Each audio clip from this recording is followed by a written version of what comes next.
Nós voltamos com o Jogo do Poder, recebendo o prefeito de Niterói, Rodrigo Neves, e o jornalista Aziz Filho, participando também desse debate. O Aziz deixou uma pergunta, repete rapidamente para o prefeito. A pergunta é para o prefeito se posicionar sobre se ele concorda que está havendo um recrudescimento da divergência que parecia, né, um pouco menos exaltada entre conservadores e progressistas, essa onda conservadora. Até citei para o prefeito, a gente estava discutindo antes aqui a questão da exposição do museu, né, que gerou aí uma polêmica nacional, mas também um avanço de forças. Ontem mesmo em Copacabana teve uma passeata pequena, felizmente, mas era uma passeata pedindo de pessoas pedindo intervenção militar. Então, isso são episódios pequenos, mas que estão se espalhando pelo Brasil. Eu queria saber sua opinião, se isso estará na pauta das eleições de 2018 e como é que o senhor se posiciona em relação a isso como líder político. Olha, Aziz, eu vejo que esse fenômeno, como eu disse, não é um fenômeno só brasileiro, é um fenômeno que ocorre no mundo, né, como resultado do afastamento da democracia, da vida real das pessoas. Né? A gente tem nos Estados Unidos também uma expressão muito clara do que é esse afastamento, né, dos representantes, dos representados, e, sobretudo, o fato das pessoas conviverem com desigualdades e disparidades sociais terríveis, né, a crise econômica, a crise do emprego, e também a pós-modernidade, né, o fenômeno da revolução tecnológica, né, onde as pessoas vivem num gueto, muitas vezes, da internet, falando para aqueles que pensam apenas 100% aquilo que você pensa. Então, a internet, que era um mecanismo de aproximar as pessoas, tem um filósofo chamado Bauman, que ele fala exatamente isso. Esse tempo da modernidade líquida é um tempo onde as pessoas, muitas vezes na internet, elas acabam reforçando, né, um pensamento autoritário. Foi um dos temas centrais da palestra do Obama agora no Brasil. Sem dúvida, uma preocupação central. Sem dúvida. E se a gente olhar a história, né, Hitler e o partido nazista na Alemanha, eles elegeram 6 parlamentares em 1928. Depois da crise, do crash da Bolsa de Nova York, a crise econômica internacional de 29, o partido nazista alemão elegeu mais de 280 parlamentares 5 anos depois, em 1933. Hitler virou chanceler e 6 anos depois declarou a Segunda Guerra Mundial, que foi um dos piores acontecimentos na história da humanidade. Então, como eu disse, eu não acredito nesse caminho, porque nenhuma sociedade evolui espiritualmente, materialmente, baseada na intolerância, no ódio. Como é que você vê nesse contexto uma candidatura de uma pessoa visivelmente destemperada como é o deputado Bolsonaro?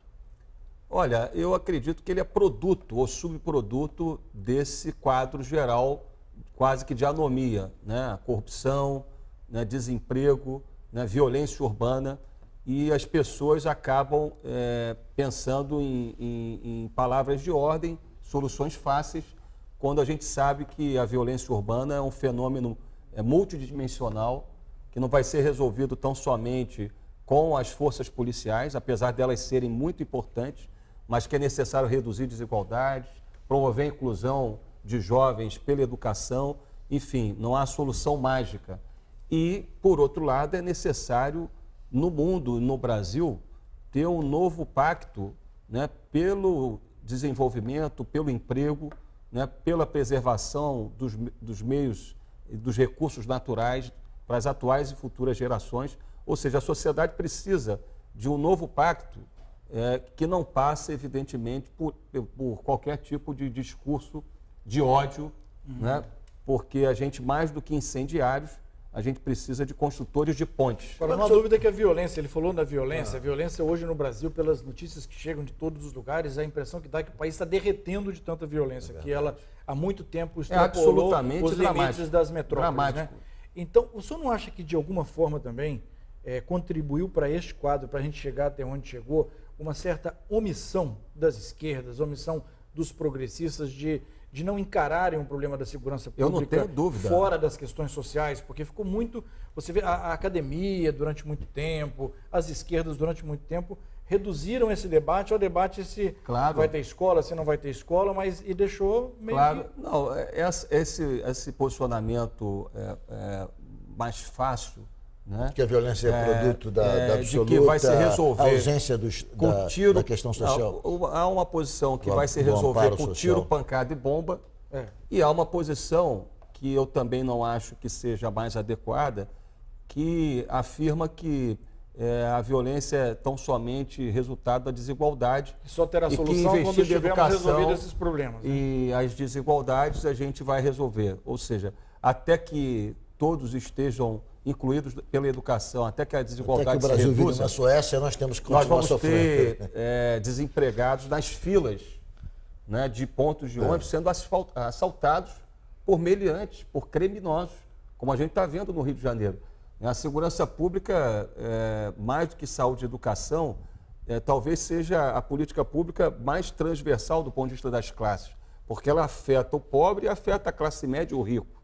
Então é necessário ter um plano, por isso eu defendo, né, investimento em inteligência, integração de forças, né, um novo papel dos municípios e das guardas municipais no sistema de segurança pública, porque nós não podemos fechar os olhos diante da realidade.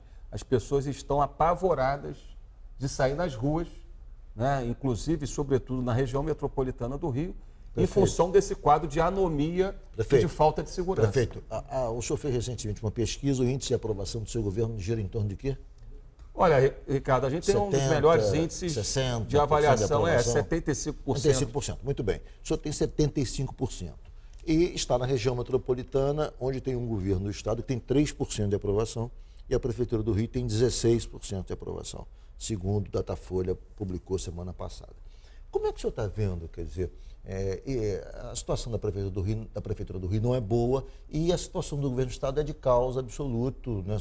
Os servidores públicos não recebem, quer dizer, isso não chega a Niterói. Como é que o senhor conseguiu estancar esse clima de desânimo, esse clima de derrota que, de certa maneira, prevalece na região metropolitana, à exceção de Niterói e Maricá, talvez, que também tem uma administração pública muito eficiente, mas fora disso, nós vivemos uma situação de desolação absoluta, porque nada funciona, o serviço público não funciona, os hospitais não funcionam, o aparelho de segurança não funciona, a segurança pública é falha, o salário não está em dia. Como é que o senhor analisa a crise do Estado e esse quadro tão agudo de degradação que chegou ao Rio de Janeiro? Olha, Ricardo, eu recebi nesses 6, 7 meses quase 70 prefeitos, né, dos 92 prefeitos do estado. E eu tenho realizado workshops, reuniões de trabalho, né, pelo menos uma vez por semana, na parte da tarde, onde a minha equipe se reúne e apoia, né, essas cidades, porque eu sempre digo, a crise não é a última palavra. Em 2013, quando eu assumi a Prefeitura de Niterói, a cidade do Rio e o governo do estado viviam um contexto de conto de fadas, né? Barril do petróleo a $100, né? Muito dinheiro, né? Muita bonança, recursos do governo federal para a Copa de 2014, para a Olimpíada de 2016. E eu assumi, né, num cenário completamente distinto em 2013, dessa realidade de conto de fadas. Né, fizemos uns 3 Maracanãs aí nesse período que ele está falando. Porque, na verdade, eu assumi depois da tragédia do Bumba, Niterói, durante 2 anos, com notícias muito ruins. Então, eu assumi num contexto, né, de dívidas, de salários atrasados, a Prefeitura 5 anos, gastando mais do que arrecadava. Agora, nós encaramos a crise como uma oportunidade de mudar o modelo de gestão da Prefeitura, investimos pesadamente em modernização, em plataformas tecnológicas para integrar as informações da Prefeitura, promovemos um forte ajuste fiscal, né? O ajuste fiscal não é um fim em si mesmo, mas sem organizar as contas públicas, é impossível realizar investimentos. Para você ter uma ideia, Ricardo, a taxa de investimento do setor público municipal do Brasil é de 6% na infraestrutura, na qualidade de vida. No Rio é mais dramático ainda. As cidades do Rio, os municípios, investem 1,5% do seu orçamento em infraestrutura e qualidade de vida, quando na maior parte dos municípios não tem nem esgoto tratado, nem água tratada distribuída. Eu peguei a Prefeitura com 3% de capacidade de investimento e elevei no ano passado para 20%, ou seja, 3 vezes mais a capacidade de investimento do setor público municipal no Brasil e quase 15 vezes mais do que o setor público no Rio. Agora, a gente fez isso porque tomou as decisões logo em 2013, difíceis, mas necessárias para colocar Niterói numa rota de desenvolvimento. Tem que fazer um rápido intervalo. O Jogo do Poder volta em 1 minuto.